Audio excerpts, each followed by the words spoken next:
సిద్ధేశ్వరం కావాలంటాడు, రాయలసీమకు గల్గర్ నీళ్లు కావాలంటాడు, అనేక రకాల నీళ్లు కోరుతారు.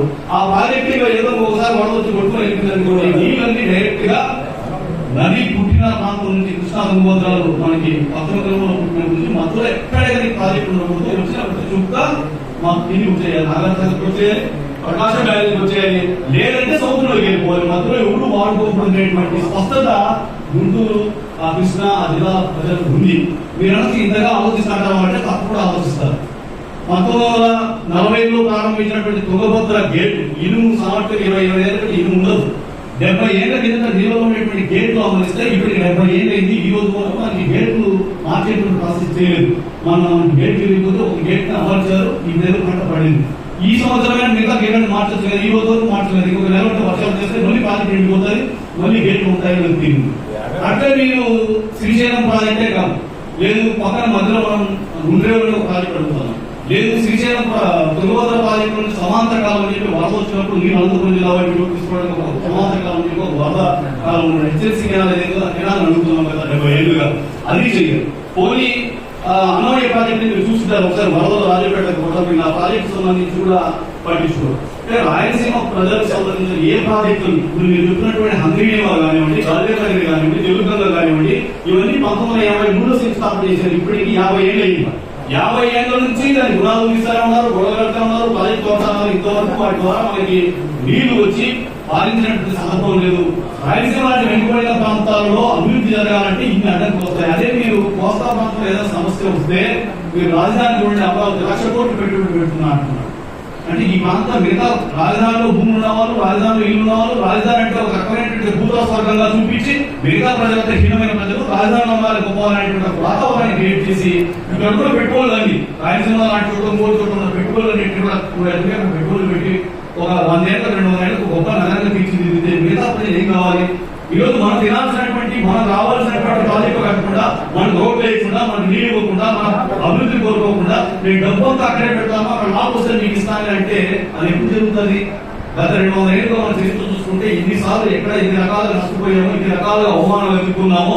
మీరు తుంగభద్ర ప్రాజెక్టు విషయంలో కానివ్వండి, శ్రీపాద ఒప్పందంలో విషయంలో కానివ్వండి, లేకపోతే నీళ్ళ విషయంలో కానివ్వండి, అభివృద్ధి విషయంలో కానివ్వండి, కేవలం ఒక ముఖ్యమంత్రి పోస్ట్ ఒకటి ఇక్కడ ఉన్నటువంటి పెద్ద పెద్ద వాళ్ళకి ఇచ్చి మిగతా ఎవరి ఈ చంద్రబాబు నేను కాపాడు, ఈ జగన్మోహన్ రెడ్డి నేను కాపాడు, ఈ పార్టీ ఎవరు కాపాడు, వాళ్ళ ముఖ్యమంత్రి పోస్ట్ మాత్రం తప్పకుండా రాజ్యసభకి వస్తుంది. కానీ ఎవ్వరు మనం ప్రశ్నించడం పొరపాటు మనం ప్రశ్నిస్తే వానికంటే ముందు విడిపోతారు. మనం మీరేం ప్రశ్నిస్తాను, మేము అడుగుతాను కదా అని ప్రశ్నిస్తారు. కాబట్టి ఇట్లాంటి ఫ్యూడల్ మనసు ఉన్నటువంటి సమాజం నుంచి మనం బయటపడి మనకు జరుగుతున్నటువంటి అన్యాయాలు ఇట్లాంటి రైతు సంఘాలు ప్రజలంతా ప్రశ్నిస్తే అప్పటికి కానీ ఈ ప్రభుత్వాల్లో చలనం రాదు. ఆ రకంగా ప్రయత్నం చేయకపోతే రాయలసీమ ప్రాంతం ఒక ఎడారి లాంటి వాతావరణం కల్పిస్తుంది. ఇక్కడ పడే వర్షంతో జంతువులు, పక్షులు, మొక్కలు కూడా బతకలేనటువంటి పరిస్థితి. ఓవరాల్ గా 550-600 మిల్లీమీటర్ల వర్షం పడుతుంది. ఈ వర్షంతో ఇక్కడ ఉన్నటువంటి జీవజాలు కానీ మనుషులు కానీ బతికేటువంటి పరిస్థితి ఉండదు. ఇటీవల 2-3 సంవత్సరాలకు కొంత వర్షాలు వస్తున్నాయి, కొంత మనకు నీళ్లు కనిపిస్తున్నాయి. ఇట్లాంటి పరిస్థితి ఉండదు. మొత్తం 100 ఏళ్ళు తీసుకుంటే 80 ఏళ్ళు కరువు ఉంటుంది, ఒక 20 ఏళ్ళు వర్షాలు వస్తాయి. ఆ 20 ఏళ్ళు మనం చాలా ఇబ్బంది పడేటువంటి పరిస్థితి వస్తుంది. మన భవిష్యత్తు తరాలు రాయలసీమ వాడు చూస్తే కువైట్ ఉంటాడు, రాయలసీమ వాడు చూస్తే ఢిల్లీలో ఉంటాడు, రాయలసీమ వాడు చూస్తే ప్రపంచంలో ఎక్కడ చూసినా బెంగళూరులో పోతే రాయలసీమ వాడే ఉంటాడు. ఊర్లకు ఊరు ఖాళీ అయిపోయి వలసలు వెళ్ళి ఇక్కడ బతికేటువంటి అవకాశం లేకుండా మనకు ఉంది. ఈ పరిస్థితి మనకి ఎందుకు వచ్చింది? ఈ కారణాలు ఏంటి? దీన్ని ఎవరు ద్రోహం చేస్తున్నారు? రాయలసీమ వాళ్ళు ద్రోహం చేస్తున్నారా, కోస్తా వాడు చేస్తున్నారా, ఇంకోటి చేస్తున్నారా అనేటువంటి విషయాలు మీరు అధ్యయనం చేయాల్సిన అవసరం ఉంది. సిద్ధేశ్వరం ప్రాజెక్ట్ అని చెప్పి మనం అడుగుతున్నాం చాలా రోజులుగా. శ్రీశైలం ప్రాజెక్టు ఎన్నో ఉంటుంది, మనకి కర్నూలు జిల్లాలో దిగువ భాగంలో ఉంటాయి. శ్రీశైలం ప్రాజెక్టు గేట్లకి ఎన్నో ఉంటాయి. నీళ్ళు వచ్చినా వాడు ఎత్తేసి నీళ్ళు వెళ్ళిపోతాయి. అందుకే శ్రీశైలం ప్రాజెక్టుతో సంబంధం లేకుండా మాకు సిద్ధేశ్వరం అని చెప్పి ఒక చిన్న ఆనకట్ట కట్టండి అని చెప్పి అడుగుతాం. జస్ట్ ఒక 500 కోట్లు పెడితే ఒక చిన్న ఆనకట్ట సంగమేశ్వరం అని చెప్పి నంద్యాల నుంచి కొత్తపల్లి మండలంకి వెళ్తే సంగమేశ్వరం పుదుగోదావరి వచ్చే చోట జస్ట్ ఇప్పుడు ఆల్రెడీ అక్కడ భూసేకరణ ఉంది, అంతా అయిపోయింది. శ్రీశైలం ప్రాజెక్ట్ లోనే ఒక 100 కిలోమీటర్ల పై భాగంలో 2 కొండల మధ్య ఇక్కడ నుంచి సింహాసనం కొంత దూరం ఉంటుంది, ఒక 600 మీటర్లు ఉంటుంది. ఆ 1000 మీటర్లు మాకు గేట్ పెట్టి ఒకటి కట్టండి. దీనివల్ల మీరు శ్రీశైలం ప్రాజెక్టు ఆధారపడాల్సిన అవసరం లేదు. శ్రీశైలం ప్రాజెక్టు నీళ్లు నువ్వు పైకి ఎత్తేస్తూ పోరెడ్డి వాడ దగ్గర మాకు నీళ్ళు అదే మాకు సిద్ధేశ్వరం డ్యామ్ కడితే అలుగు కడితే మాకు ఎప్పుడు అవసరమైతే అప్పుడు నీళ్ళు మేము తీసుకోవచ్చు అని చెప్పి గత 10 ఏళ్ల కింద 2016 దాదాపు 30,000 మందితో దసరాలు అడిగారు. మేము ప్రజా సంఘాలంతా కలిసి 30,000 మందితో పెద్ద ఎత్తున ప్రశ్నించడం జరిగింది. ఆ ఉద్యమంలో కొనసాగించే రాయలసీమ ఉద్యమానికి సంబంధించిన నీళ్ళ మీద ప్రశ్నిస్తూ వస్తున్నాం. మీరు బాగా గమనించండి. ఈ 10 ఏళ్ళలో మనం అందరం కూడా చాలా తెలివైన వాళ్ళు ఉంటాం, రోజు అప్డేట్ చేస్తుంటాం, రోజు పత్రికలు చదువుతాం. మీరు విభజన చట్టం అని చెప్పి 2014లో ఒక విభజన చట్టం తీసుకొచ్చారు కేంద్రం వాళ్ళు. ఆ విభజన చట్టంలో రాజధాని ఎక్కడ పెట్టాలని చెప్పారు, ఒక కమిటీ వేస్తాం, శ్రీరామన్ కమిటీ. ఆ కమిటీ చూపించడం పెట్టండి అన్నారు. చంద్రబాబు నాయుడు అధికారంలో వచ్చిన ఫస్ట్ రోజు అధికారంలో వచ్చిన 2014లో నాకు ఈ కమిటీ లేదు, ఎవరు లేదు, కామరాజు పెట్టేస్తున్నాను చెప్పి ఫస్ట్ అనౌన్స్ చేసి శాసనసభ తీర్మానం చేసింది. శ్రీరామన్ కమిటీ రిపోర్ట్ ఇస్తాడు రేపంటే రేపు ఇచ్చే ప్రకారం ఈ రోజు అనౌన్స్ చేశాడండి. ఆ రిపోర్ట్ ఇస్తే ప్రజలు ఒప్పుకోరేమో, అక్కడక్కడ అడుగుతారేమో. అంటే కేంద్ర ప్రభుత్వం నియమించినటువంటి శ్రీరామన్ కమిటీ రిపోర్ట్ నివేదిక ఆధారంగా ఏర్పాటు చేయాల్సిన రాజధానిని అమరావతి నా రాజధాని చెప్పి ప్రకటించారు. పోనీ రాజధాని ఎక్కడ పెట్టాలి? రాయలసీమలో ఉన్నటువంటి హైకోర్టు కర్నూలు పెట్టాలి రాజధాని. శ్రీవాగు ఒప్పందం ప్రకారం 1937 అగ్రిమెంట్ ప్రకారం కర్నూలు పెట్టాలి. నువ్వు కర్నూలు పెట్టకపోగా పోనీ రాజధాని అక్కడ పెడుతున్నావు, విలువలు పెడుతున్నావు. మరి ఎట్లాంటి రాజధాని పెట్టాలి? ఒక హైకోర్టు, ఒక శాసనసభలో, ఒక సెక్రటరీ కట్టుకుంటే అయిపోతుంది. అందరూ బాధపడే విధంగా, అందరూ కళ్ళు దెబ్బతినే విధంగా, అందరూ ఆలోచించే విధంగా దాన్ని ఒక మహానగరంగా, ఒక అసలు ప్రభుత్వం చేయాల్సింది బిజినెస్ చేయాలా, పాలన చేయాలా? నువ్వు ఏదో ఒక హైకోర్టు రాజధాని కట్టి దాన్ని పరిపాలించుకుంటా, నేను బిజినెస్ చేస్తాను, హైకోర్టు లక్ష ఎకరాలు తీసుకుంటా, వాళ్ళు టర్నోవర్ చేస్తా, ఒక కంపెనీ పెట్టుకో, బిజినెస్ కంపెనీ పెట్టుకో. రాష్ట్ర ప్రభుత్వం ఆపరేట్ చేయమని చెప్పింది, రాష్ట్ర ప్రభుత్వం నీ వ్యాపారం చేయమని ఎక్కడ చెప్పింది. లీగల్ గా కూడా చాలా తప్పింది. మీరు రాజధాని విషయంలో మనం చివరికి మనం ఎంత హీనంగా ఉన్నామంటే, జగన్మోహన్ రెడ్డి అధికారంలోకి వచ్చి 3 రాజధానులు చెప్పి ఒక చట్టం చేస్తే చివరికి ఆ చట్టం తప్ప ఆ చట్టాన్ని కూడా వెలికి తీసుకోవాల్సిన పరిస్థితి వచ్చింది. అంటే మనం అసెంబ్లీలో చట్టం చేసి 3 రాజధానుల భాగంగా కర్నూలు హైకోర్టు పెడతానంటే కూడా కనీసం హైకోర్టును కూడా మనం అసెంబ్లీలో చట్టం అయితే కూడా మనం సమర్పించుకోలేనటువంటి స్థితిలో మనం ఉన్నాం. అంటే మన వైపు అడిగేవాళ్ళు లేదు. మన ఎమ్మెల్యేలు కానీ, మన పార్టీలు కానీ, మన పాలకులు కానీ, మన సంఘాలు కానీ, మన ప్రజలు కానీ గట్టిగా ఇబ్బంది చేస్తున్నామంటే అడిగే పరిస్థితి లేదు. రాజధాని పక్కన పెడితే హైకోర్టు, కనీసం హైకోర్టు అన్న ఇవ్వండి. నేను హైకోర్టు ఇవ్వను, అది ఒక బెంచ్ పెడతానని చెప్పి చంద్రబాబు చెప్తున్నాడు. బెంచ్ పెడితే ఎవరి లాభం, ఏం లాభం బెంచ్ వలన? నువ్వు రాజధానిలో పెట్టుకున్నావు, కనీసం ఒక హైకోర్టు అనే ఇక్కడ ఇస్తే మేము ఆత్మగౌరవంతో ఉంటాం, మంచిగా చూడడం అంటే అది కూడా చెప్పినటువంటి పరిస్థితి. పోనీ ఉక్కు కర్మాగారం, కర్నూలు ఉక్కు కర్మాగారం, విశాఖ స్టీల్ ప్లాంట్ లో దాదాపు 1,50,000 కోట్లు పెట్టుబడి వస్తుంది, కొన్ని వేల మంది కార్మికులు పనిచేస్తున్నారు. నువ్వు కర్నూలు ఉక్కు కర్మాగారం అంటే దాన్ని ప్రైవేట్ కంపెనీ, ఒక జేఎస్డబ్ల్యూ లాంటి ఒక ప్రైవేట్ కంపెనీ ఇచ్చి ఇదే ఉక్కు కర్మాగారం పెడుతుంది. 1,00,000 కోట్ల రూపాయలతో పెట్టుబడి పెట్టాల్సినటువంటి ఉక్కు కర్మాగారం అంటే నువ్వు చిన్న ఫ్యాక్టరీ లాగా పెట్టి ఎందుకు కావాలని? పోనీ ఇంకొక విషయం, మీకు నెల్లూరు జిల్లా మనకు దగ్గర ఉంటుంది, దుగ్గరాజపట్నం ఓడరేవు. మీరు చూస్తున్నారు, తిరుపతి నుంచి 50 కిలోమీటర్ల దూరంలో ఉంటుంది. దుగ్గరాజపట్నం ఓడరేవు డెవలప్ చేస్తాం కృష్ణపట్నం లాగా అని చెప్తే దాన్ని స్టార్ట్ చేసి మరి రిలయన్స్ అంబానీల ఒత్తిడి తక్కువలేక వాళ్ళ కంపెనీ దగ్గరకు ఒక పోర్టు ఉంది చదివేమని చెప్పి దీని ఎదురు ప్రకాశం జిల్లాలో రామాయపట్నాన్ని డెవలప్ చేస్తున్నారు. ఇక్కడ దుగ్గరాజపట్నం ఓడరేవు ఉంటే రాయలసీమ ప్రజలకు అందరికీ రాయలసీమ దుగ్గరాజపట్నం భాగమైంది, మీరు చిత్తూరు తిరుపతి జిల్లాలో భాగమైంది. ఎంత ఉపయోగం ఉండేది? ఈ దుగ్గరాజపట్నం ఓడరేవు కావాలని మనం ప్రశ్నించాం. ఇక్కడ మీరు చెప్తూ పోతే రైల్వే జోన్ చూడండి, ఎక్కడ ఉండే విశాఖపట్నం మార్గం రైల్వే జోన్ ఉన్నదంటే ఇక్కడ గుంతకల వరకు, ఇటు తిరుపతి వరకు, ఇటు బళ్ళారి వరకు ఉంటుంది. ఇదంతా వదిలిపెట్టి నేను ఆ లాస్ట్కి వెళ్ళిపోతా రైల్వే జోన్ అంటాడు. నువ్వు గుంతకల్లో అన్ని సబ్సిడీ ప్లేస్ 3 రాష్ట్రాలకు అనుకున్నటువంటి ప్లేస్ పెట్టడానికి ఇక్కడ పెట్టే పరిస్థితి లేదు. అట్లే మీరు ఎయిమ్స్ అనేటువంటి ఇన్స్టిట్యూషన్ ఆంధ్రప్రదేశ్ పెట్టాలని చెప్తే దాన్ని ఆంధ్రప్రదేశ్ లేకుండా అని చెప్పి గుంటూరులో తీసుకుని మంగళగిరిలో పెట్టాడు. వ్యవసాయ విశ్వవిద్యాలయం ఇక్కడ పెట్టాయి, ఇక్కడ పెట్టాలని చెప్పి నంద్యాలలో పెట్టమంటే నంద్యాలలో పెట్టకుండా నంద్యాల నుంచి తీసుకెళ్లి దాన్ని గుంటూరు జిల్లాలో పెట్టాడు. మనకు పనికి మారిన ఏ రకంగా ఉపయోగం లేని ఒక చిన్న సెంట్రల్ యూనివర్సిటీ ఇచ్చాడు. ఇప్పుడు 10 ఏళ్ళు డిగ్రీ కాలేజ్ కంటే ఉంటుంది సెంట్రల్ యూనివర్సిటీ అనుకుంటూ దాన్ని ఈటీవీలో మనకి ఉత్తరాఖండ్ బిల్డింగ్ కట్టి చేస్తున్నారు. తిరుపతిలో ఒక ఐఐటి, కర్నూలులో ఒక ఐఐటి ఇచ్చాడు. ఈ చిన్న సంస్థలు గురించి డబ్బులు వచ్చే సంస్థలు, ఆదాయం వచ్చే సంస్థలు అన్ని కూడా తీసుకెళ్లారు. నీళ్ల విషయంగా విభజన చట్టం క్లియర్ గా ఈ వెనుకబడిన ప్రాంతాలకి, బలేనగర్కి, అందరి నివాకి, తెలుగుగంగకి నీరు ఇవ్వమని చెబితే ఇప్పటి వరకు దాని కింద కేంద్ర ప్రభుత్వం కానీ రాష్ట్ర ప్రభుత్వం కానీ దృష్టి పెట్టడం లేదు. మీరు ఇంకా ఒక 6 నెలలు, సంవత్సరం పాటు మౌనంగా ఉంటే మనకి కృష్ణా జలాలలో మనకు ఒక చుక్క నీళ్లు రావు.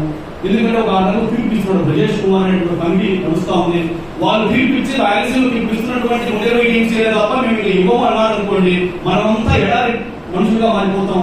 మనకు తుంగభద్రకు అన్నివాకు నీళ్ళు రావు, రాజధానికి నీళ్ళు రావు, తెలుగు నీళ్ళు. ఏదైనా మీరు పోరాడాలి, మీరు అడగాలనుకుంటే కృష్ణానదిలో మాకు నీళ్లు ఇవ్వండి అని అడగాలి.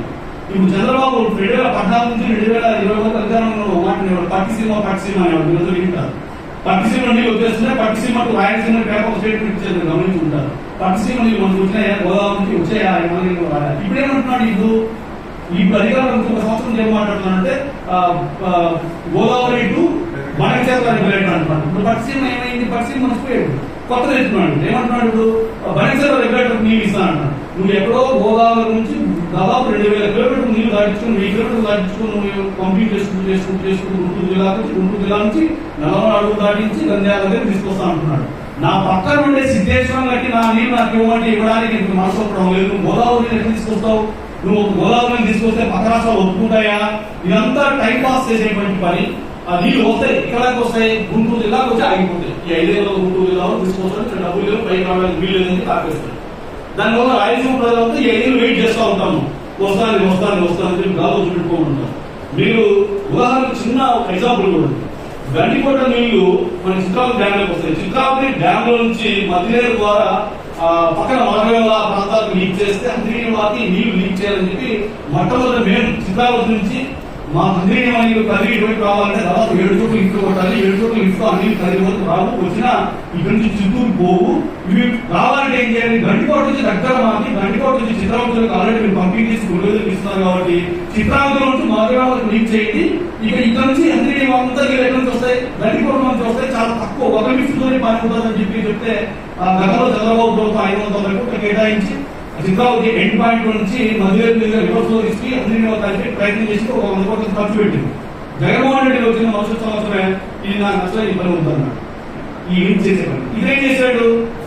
ఈ గణేశన్ నాకేం కాదని చెప్పి వేంపల్లి దగ్గర ఈ నీళ్ళు వేంపల్లికి పోతాయి. వేంపల్లి దగ్గర నుంచి ఎత్తి చక్రాపేట దగ్గర నుంచి బాలివుడికి తీసుకుని అది అక్కడ లీక్ చేస్తాను.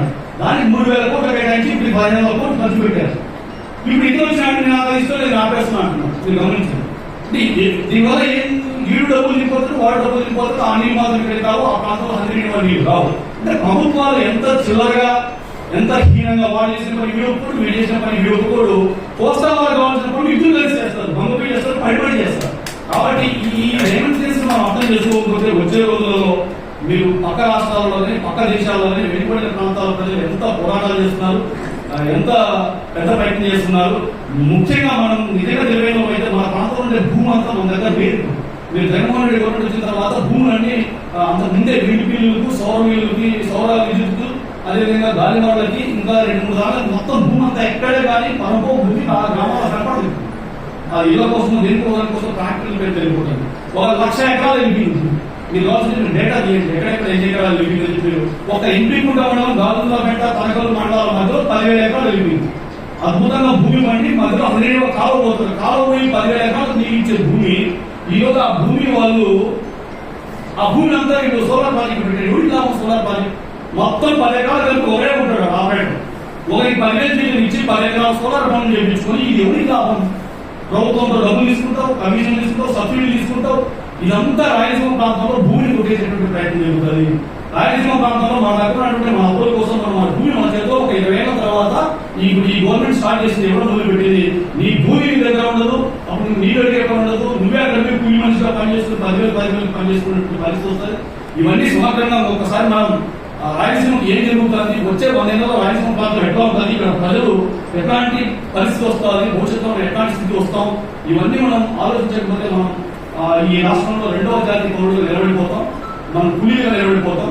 దయచేసి ఒక సందర్భంలో మనం ఈ అంశాన్ని సమగ్రంగా 2 ప్రభుత్వాలు ఏం చేస్తున్నాయి, ఈ 2 ప్రభుత్వాలు ఏం చేయాలి, దీన్ని ఎదుర్కోవాలంటే మనం ఏం చేయాలి, ఇక్కడున్న భూస్వాములు, ఇక్కడున్న పెద్దదారులు, ఇక్కడున్న పెద్ద ఎమ్మెల్యేలు వీళ్ళు ఎదుర్కోగలమా, లేదా కోస్తా వాళ్ళు ఎదుర్కోగలమా, మన ప్రజాప్రతినిధులు రైతు పక్కన ఎట్లా తీసుకుపోవాలి, ఇవన్నీ ఒకసారి సమగ్రంగా ఆలోచిద్దాం. ఆ సిద్ధేశ్వరం ప్రాజెక్టు కట్టాలనే మనం లక్ష్యంగా మనం ముందుకు పోదాం. అడిగిన సిద్ధేశ్వరం ప్రాజెక్టు 500 కోట్లతో కట్టడానికి కట్టడు, 2,000 కోట్లు బట్టి బిడ్జి కడతా అంటున్నాడు. ఇది చూడండి ఎంత అన్యాయం చూడండి.